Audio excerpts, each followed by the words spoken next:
Setelah mengalami pergolakan politik yang berujung islah, hari ini Partai Persatuan Pembangunan menyelenggarakan musyawarah kerja nasional di Ancol, Jakarta Utara.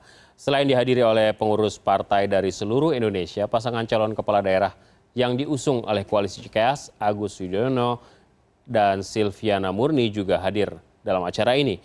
Selain pasangan yang diusung Koalisi Cikeas, Agus Yudhoyono dan Silvia Murni, Mukernas P3 hari ini juga dihadiri Menko Polhukam Wiranto. Tampak pula Wakil Sekretaris Jenderal PDI Perjuangan Ahmad Basarah. Menurut pengurus partai, pelaksanaan Mukernas P3 menjadi sebuah momentum konsolidasi awal setelah Muktamar Islah P3 di Pondok Gede beberapa waktu lalu. Salah satu dari 4 partai koalisi yang mengusung pasangan Agus Harimurti Silviana Murni Partai Persatuan Pembangunan atau P3 hari ini menggelar Mukernas partai. Salah satu yang dibahas adalah strategi menghadapi Pilkada 2017. Dan untuk mengelaborasi hal tersebut kita bergabung dengan koresponden Rama Aryadi dari Ancol, Jakarta Utara. Rama, Partai Demokrat mengetuai Poros Cikeas yang telah menunjuk Nahrawi Ramli sebagai ketua tim pemenangan. Kita sudah dengar itu. Bagaimana kemudian strategi P3 dalam memenangkan pasangan yang diusungnya? Ya, selamat malam Alvito. Memang strategi yang dipilih oleh P3 pada Pilkada 2007 untuk menjelang Pilkada 2017 ini maksud saya cukup berbeda dengan pemilihan-pemilihan sebelumnya. Sepertinya Partai Persatuan Pembangunan sudah mulai membaca perubahan dari peta politik yang sekarang sedang terjadi.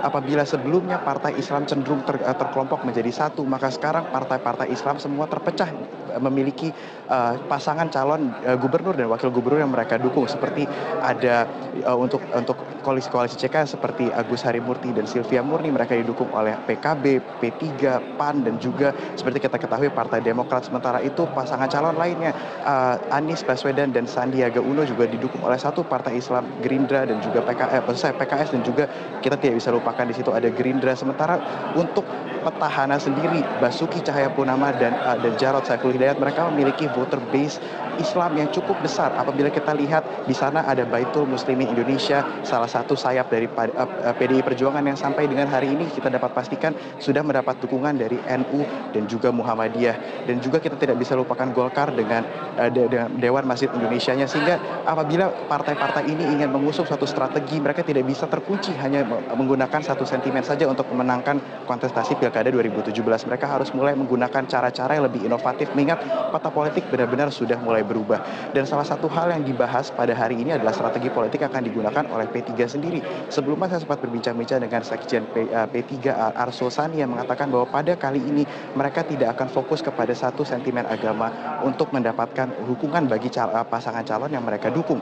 Mereka akan menggunakan approach yang tidak berbeda dengan approach yang digunakan seperti di Amerika Serikat, di mana mesin kampanye partai dikelola secara independen dan profesional. Tidak ada nama-nama partai besar yang akan mendominasi kampanye pada Pilkada 2017 ini. Mereka akan menggunakan dukungan dari sektor-sektor profesional seperti dari Kadin dan juga tokoh-tokoh lainnya yang diharapkan dapat meraup voter base yang dari demografis yang lebih muda, mengingat pasangan calon yang mereka dukung juga adalah pasangan calon yang memiliki satu kandidat muda yang harus dites kembali, sehingga sentimen ini perlu diraup dan ini yang rupanya akan mereka gunakan sebagai strategi pemenangan Pilkada 2017 kali ini. Alvito. Baik, selayaknya luka yang masih mencoba untuk sembuh.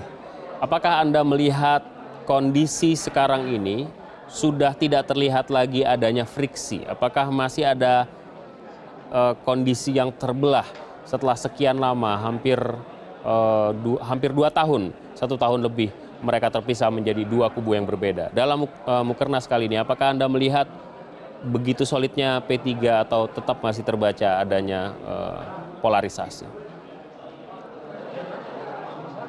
Ya, hal ini dapat kita lihat dari orang-orang yang hadir dalam Mukernas pada kali ini. Apabila sebelumnya P3 seperti terpolarisasi, ada 2 kubu yang berseberangan, maka kali ini sepertinya sudah mulai menjadi satu. Setidaknya apabila mereka tidak mendukung satu pasangan calon yang sama, mereka di sini tergabung dalam satu payung di mana mereka mendukung calon-calon lain selain dari petahana. Seperti pada hari ini, apabila sebelum-sebelumnya kubu dari Muktamar Surabaya dan Muktamar Ancol mereka biasa duduk berseberangan, tidak dapat setuju pada satu hal, maka pada hari ini mereka duduk bersama di muktamar pertama yang digelar setelah Muktamar Islah yang dilakukan di Pondok Gede. banyak pendukung, banyak supporter dari kubu Jan yang nampak hadir juga seperti salah satu wakil ketua umum Wardatul Astriah nampak hadir. Absen pada hari ini adalah Bapak Jan Farid.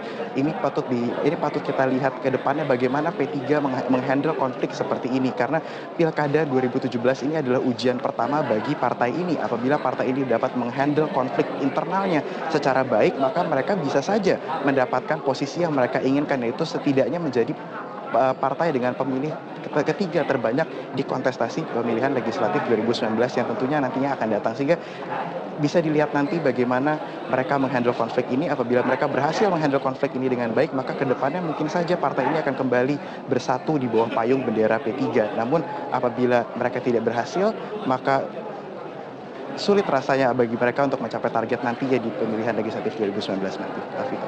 Rama Aryadi dari Ancol di ajang Mukernas Partai Persatuan Pembangunan. Terima kasih.